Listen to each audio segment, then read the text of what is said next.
worth if you could actually find Bill Bailey's fine-tooth comb? That'd probably be worth a lot, wouldn't you think? Good point.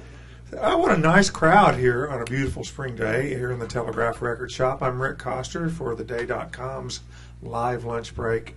And this is Sherry and John, Sherwood. And the first thing I want to ask in this segment, and it sounds simplistic or even stupid, but each of you answer. You can probably talk for a long time, but keep it short and let's explore this. What is it that each of you like about folk music? What resonated with you when you were growing up or first got exposed to it? Sherry?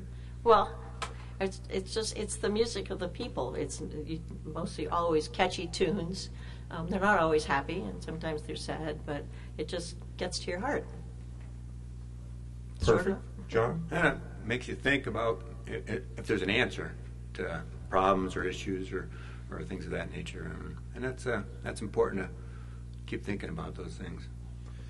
When I wrote in today's edition of the Night and Day Entertainment section about this show, I put a joke in the lead, which type of music most resonates with people in terms of issues as well as the quality of the music. Would it be Norwegian black metal or gangster rap or folk music? Obviously, it's folk music, and you guys have put your money where their mouth is in terms of what you do for people, whether through the crew or you were both teachers. Does it give you a sort of, not just an artistic release, but tie it in with what you do? Is this therapeutic for you to get to give back through music and the way that y'all are doing it? Absolutely. And it's when I play out or when I play anywhere, it's revival. I mean, I might be dog tired beat, but as soon as the music comes around, it's uplifting. It gives you a charge of energy. So. Do you think this is something that fascinates me, and maybe it's overblown, but I always think of John Steinbeck when I listen to folk music because of the context of his literature.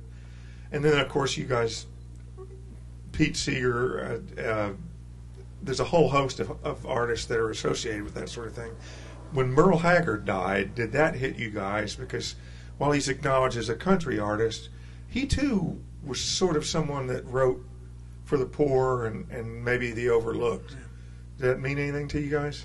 I have to admit that I really am not that familiar with his music. Right. John? And pretty much the same here. But I'm sure at some point I played it or listened to it not knowing. Right. You know. I guess the whole point of that was that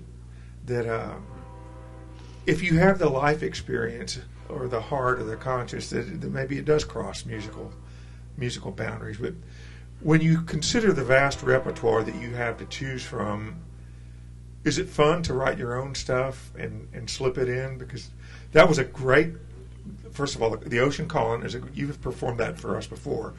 I love that song. And then I just like the idea that just some little glimpse of postcard life resonated with you enough to do that. Talk about that. Well, as I said, I walk every morning, which is another song that's going to come up in a little while. But that was just there on the window, and it was like, this has got to be a song. It just had to be a song. What about the Ocean Calling? That was, I was in the right spot, the right atmosphere. You could feel the spiritualness of the area, that spot right there, and it's just the ocean call. I had to write something, and it didn't. And a lot of the stuff that I write, or what I try to do, is give a positive answer to it, because a lot of material, or some material, has, they talk about issues, but not maybe a resolving of those issues. Or, right. I can think of top of my head is a recent song that the Carlines do with Jim Carpenter. He wrote it about World of Fear, and it's I'll dance in the rain, make angels in the snow, and that's the resolving of, this is what I can do to help that world. Right. That was pretty cool. But do answers ever come to you guys while you're writing or playing? Maybe when you weren't looking for them. I think it's just, for me, it's just because it makes me feel good if I'm playing, and that's an answer. That helps. Sure it is. Yeah. Now, as a lot of you know, Sherry is the better half of Jim Stidfole here, that relationship. Jim and I were talking yesterday, and we think it would be really good if you guys went in the recording studio. Is there any plan to do that? We haven't talked about it. No, we haven't.